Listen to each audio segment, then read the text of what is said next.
Hello and welcome to week 4 of our Rise quilting class. And guess what? You guys, this week is the week. This week we quilt. Yay! And again, let me say, you guys, your quilts look so good. I'm gonna cry.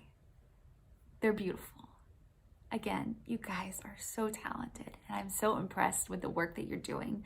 I know it can be tricky and tedious when you're learning a new skill, but I hope that you're proud of yourselves because you are producing beautiful work.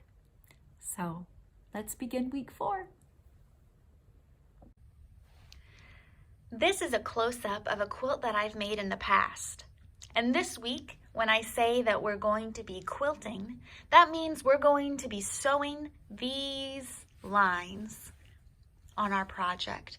We'll be quilting together the 3 layers of that sandwich that we made last week. The backing, the batting, and that top layer, the pretty layer that you worked so hard on. We're going to sew them all together. When deciding how you want your quilt lines to go, you have a couple choices. Here, I've made them all in parallel lines. This is called matchstick quilting. They're just like matches all lined up, evenly spaced out. You can also, here's a different quilt. Here, I didn't do the parallel lines. I followed the outline of these flowers. So this is where we begin this week. We've got our pinned up quilt sandwich where we have our quilt top, and then beneath that layer is the batting, and beneath that is the backing fabric. And it's all pinned and flat. So now I'm going to mark my quilting lines so that when I take my project to the machine, I know where I want to quilt. And to do that, there's a couple options. The first is to get a butter knife and your ruler. And I'm going to quilt mine in parallel lines, that matchstick quilting, about, let's say, an inch apart. So what I'm going to do is I'm going to take the dull end, the dull side of my butter knife, and I'm going to make a crease across my quilt top. It's kind of hard to tell on the video, but it makes a faint crease. So that way I don't have to worry about a pin or like marking up the top of my fabric and if it won't erase. So I just made that crease. And then I'm going to move an inch over and make another one.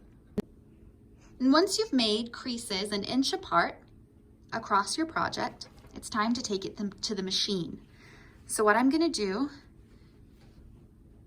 is roll it up like this, like a scroll, exposing just one or just one seam that we're gonna start on. So I'm gonna hold it like this and take it over to my machine. And I've rolled up the project. That way it'll fit under the neck, the arm of your machine. So I've rolled it up like that. And when you're quilting, go slow. You don't have to speed demon through it.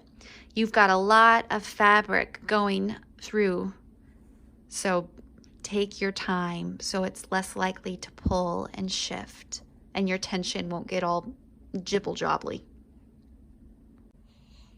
So I'm gonna start and follow one of my creased lines. And if your creases aren't, creased enough, if they're too faint and you're having trouble seeing them, just shift your project over and just start on one of the seams that you've done, and then just move an inch away from that line that you created and keep moving an inch away. So let's go. I'm going to backstitch and just start going. And remember to move pins when you come up to them. Take your time, just slowly feeding your way through.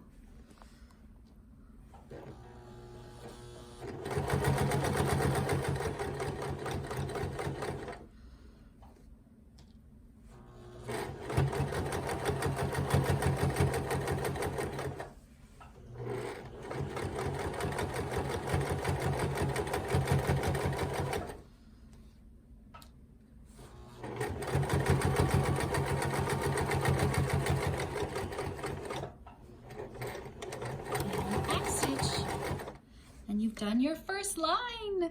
Yay! So now I'm gonna cut.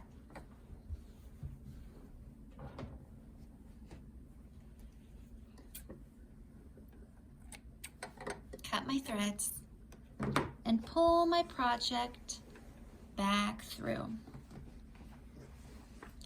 Because I'm gonna start up at the same place I started before, on the same side, and move an inch down.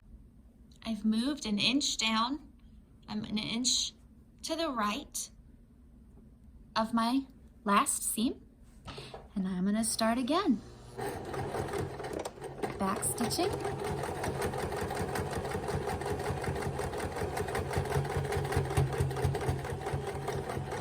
And slowly making my way .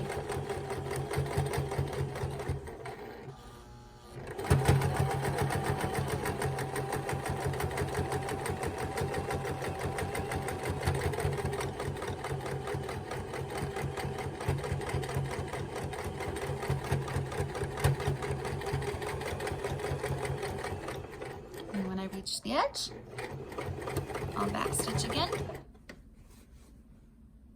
And trim my threads.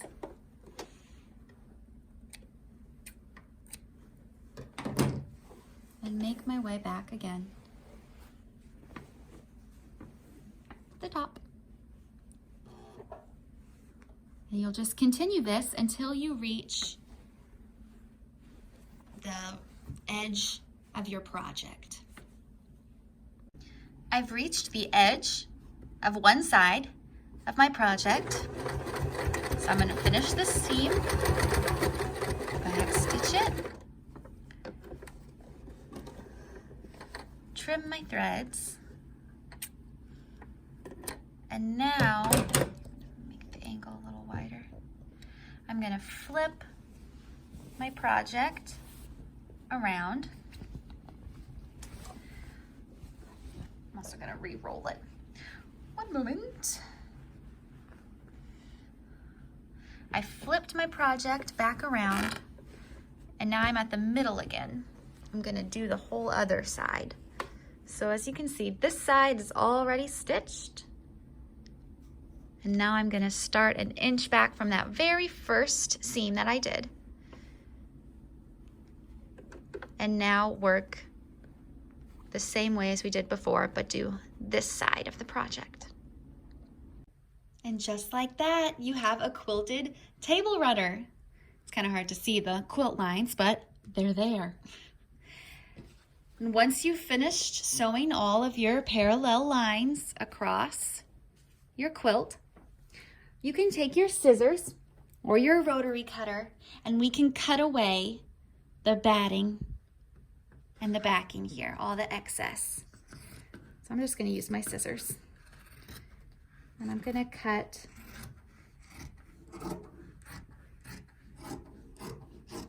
all that excess batting and backing away.